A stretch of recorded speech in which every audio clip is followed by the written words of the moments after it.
Alright, what is up guys? Jay Burton here, and I'm giving you my new updated 1 to 110 leveling guide. I've got a lot of information to cover, but I got a short amount of time, so I'm going to be quick about this, so let's get into it.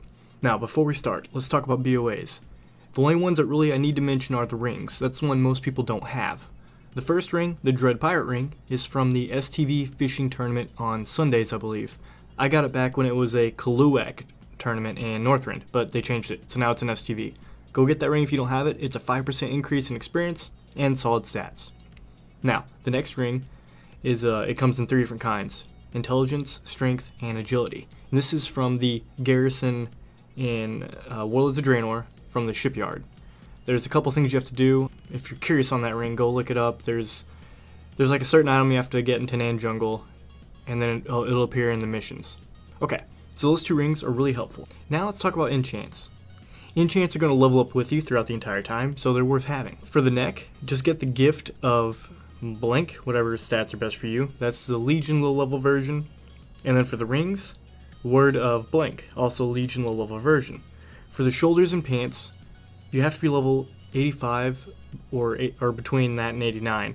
The reason why is if you're above 89, whenever you go to put something on the shoulders or the legs, the item level of the shoulders or legs will be too high for the enchant. And if you're below 85, you're not high enough level to put them on.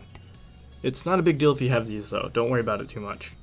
For the chest, glorious stats, and then the weapon, you want to get a WOD enchant, but if you're dual wielding, you should probably go with Wind Force, because it's a high proc chance, especially when you're dual wielding. The trinket, the Void Touch trinket, from the Void Touch satchel, is something I don't ever use. I don't like the cooldown because it's like a 2-minute cooldown. That's too long for me. I want high consistency. And it's a versatility stat. I don't even care about versatility. Especially if I'm a caster, I want the intelligence.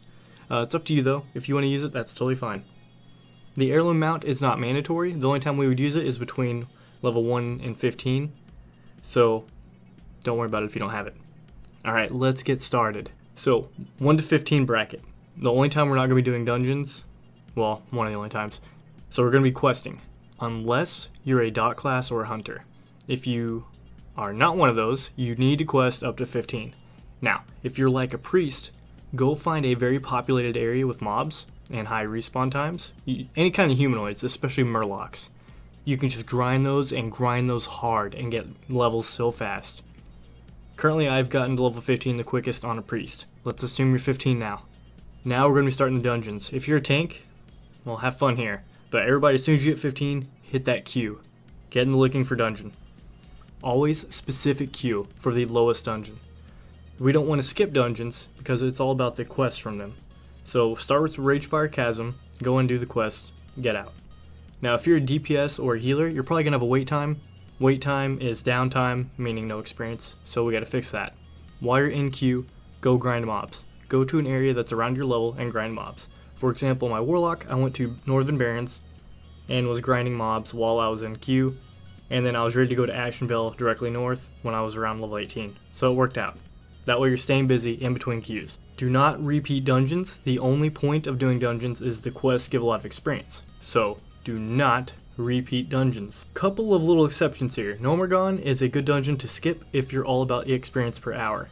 The reason why is it's a confusing dungeon for new players, and especially with pet classes. A lot of times extra mobs will get aggroed that lead to a wipe, even in a low level dungeon when people have BOAs.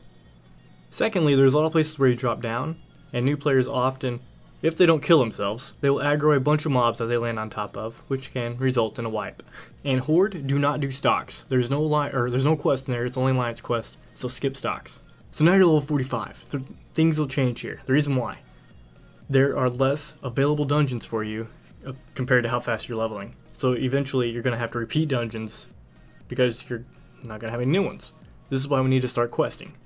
Eastern Plaguelands, Badlands, Tannerus, Felwood. Any of those will work. Just go there until you're 49 while you're doing dungeons. When you hit 49, go to Syrian Gorge. I want you specifically to go to Syrian Gorge because it's a small questing area with a lot of quests.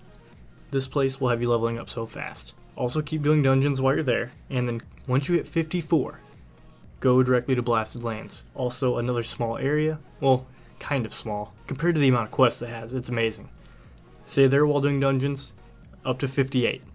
Do not do Lower Blackrock Spire. That is the most confusing dungeon in the game. I've probably done it at least 20 times, and it's still, I'm learning something new every time. The map is terrible, and the overall terrain looks like it's destroyed. There's no clear path. New players especially struggle. Skip Lower Blackrock Spire. Alright guys, we're now in Burning Crusade. So head to Outland. If you're on a PvP server, go to Zangarmarsh as soon as you get level 60. In Hellfire Peninsula, there's so much ganking from higher levels who have inferiority complexes or are just bad at PvP, and so they have to kill lower levels. Whatever. Get out of Hellfire Peninsula. It will destroy your EXP per hour from all your deaths. So, in Outlands, we're going to be doing quests and dungeons. Once again, don't repeat dungeons. Zangarmarsh is a very good place to quest. At one point on my Warlock, I had 17 quests to turn in, because I was just collecting them. It's a lot of fun. And then after that, I went to Terakar Forest for a little bit, and then I was 68. A couple of exceptions here. Do not do the dungeon Escape from Durnhold. It is way too long for the amount of experience you get. And Horde, do not go to Nagrand if you didn't do Hellfire Peninsula. There's rep you have to earn in Hellfire Peninsula in order to be able to do quests in Nagrand. So keep that in mind. Just go to Terakar Forest after Zangarmarsh. Okay, now we're 68. Now we can move on to Northrend. We're blowing through this stuff pretty quickly. Once again, dungeons and questing. I prefer Borean Tundra over Howling Ford because I feel like I get more EXP per hour. Honestly, because I'm less bored. Howling Ford is the most boring questing zone I've ever met in my life. Met? Done? Ever done? Yeah, that one. Okay, so skip Howling Ford unless you just like it. Draktheron Keep has a quest that takes like 6 minutes from just roleplay stuff. I recommend skipping that quest. It's called Cleansing Draktheron Keep. If you're not in a rush, yeah, go ahead and do it. It's not a big deal. When you hit level 71, head to Dragonblight. That's the best place to start questing. And then after you hit 77, head to Icecrown. We'll stay in Icecrown until we hit 80, and boom. We're now in Cataclysm. The cool part about Cataclysm is this will be the quickest expansion you will go through. The experience you get from these Cataclysm dungeons are insane. I personally prefer Vashj'ir. I love the underwater environment. It keeps me very entertained. I never get bored there. But if you hate it and you want Mount Hyjal, that's completely understandable. Most people hate Vashj'ir. Either way, you're not going to finish your questing zone. You're going to probably make it 3/4 of the way through, and then you're going to be 85. So just keep doing the dungeons. Throne of Tides, I believe, does not offer quests unless you get the quest outside in Vashj'ir from questing. So Throne of Tides could be worth skipping. But anyway, so now we're 85. Time for Pandaria. Don't even worry about getting flying in Pandaria. It's not worth it. You're not even going to need it. You're going to be level 90 before you even leave Jade Forest. So once again, we're going to be doing the dungeons and questing. Cataclysm and Mist of Pandaria are the best ones to go through. It's weird. The further you get into leveling, the quicker it gets. Alright, so we're just going to assume now that you're 90. Here's where things start getting mixed up. Here's where the changes really start happening. So, in Warlords of Draenor, you should get the add-on called Handy Notes, and the extension with it, Handy Notes _ Draenor Treasures. The reason why is this will show you all the hidden treasures all over Draenor. These award a lot of experience, roughly the amount a quest will give you, just by picking up an item. Don't worry about the rare spawns, their EXP has been nerfed significantly and they are not worth going out of your way to kill. You should use your garrison resources on E-Experience Potions. Purchase from the vendor, he's the invasion vendor that stands outside your town hall. It's 20% for an hour. 20% increased experience for 1 hour. It's it's so good. You need to have this up the whole time. Your starting zone, you can stay in for a while. Don't do the dungeons. The dungeons have no quests and give a little bit of experience when you finish them. It's not worth it. If you want max EXP per hour, skip dungeons, keep questing. So in your starting zone, whether you're in Frostfire or Shadowmoon Valley, at 96, head to Spires of Iraq. You have to go to Spires of Iraq. The reason why, 15 to 18 quests in, you'll be able to get an option where you earn a permanent 20% increased experience gain while in Spires of Iraq. So you need to do the entire questing zone. It's so worth it. That coupled with a 20% EXP potion from your Order Hall resources, you're going to level up so fast. At 98, head to Stormwind or Orgrimmar, whatever, start your artifact weapon quest line. You need to get your weapon as soon as possible. And as soon as you get it, head back to Spires of Iraq where you left off and resume. The reason why we're not going into Legion yet is that the mobs don't scale up from Warlords of Draenor to Legion. So the mobs in Legion are more deadly or stronger than the ones in Draenor. So when you're questing out there, you're more overpowered. You're going to complete these quests quicker because your weapon is insane. Ideally, you can stay in Warlords of Draenor area till roughly 102, like if you want to continue on to Nagrand.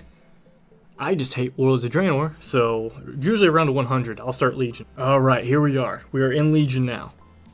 You should be roughly around level 100, depending on how long you stayed in Draenor.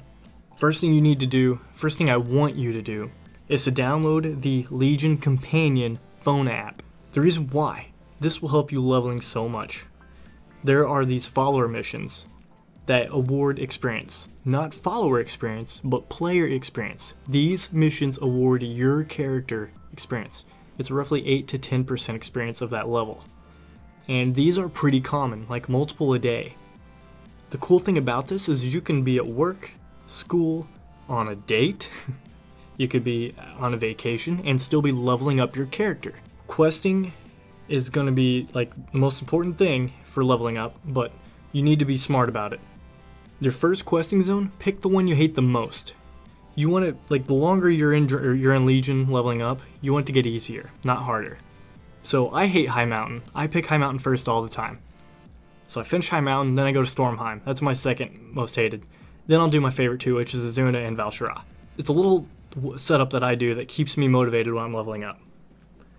Do your dungeon quests as soon as possible. That's the only time you should do dungeons, is when you get the quest. These quests give a large amount of experience and an 800 item level item. Rare spawns and treasures are not worth it in Legion. I guess the Blizzard didn't like the way it worked out in Draenor, so now they give like no experience at all. So not worth it unless you just happen to see one on your way of questing or whatever. And the last thing I want to mention is the Order Hall campaign. If you want to get to 110 as soon as possible, you should skip the entire Order Hall campaign because there's a lot of traveling. Traveling means idle time. Idle time means, no experience. However, if you want your third artifact relic slot as quickly as possible, you need to do your campaign while you're leveling up. Alright guys, that's it. That's my whole guide. I use this and I get to 110 pretty quickly. If you have any better ideas or if you had some questions, just leave a comment down below.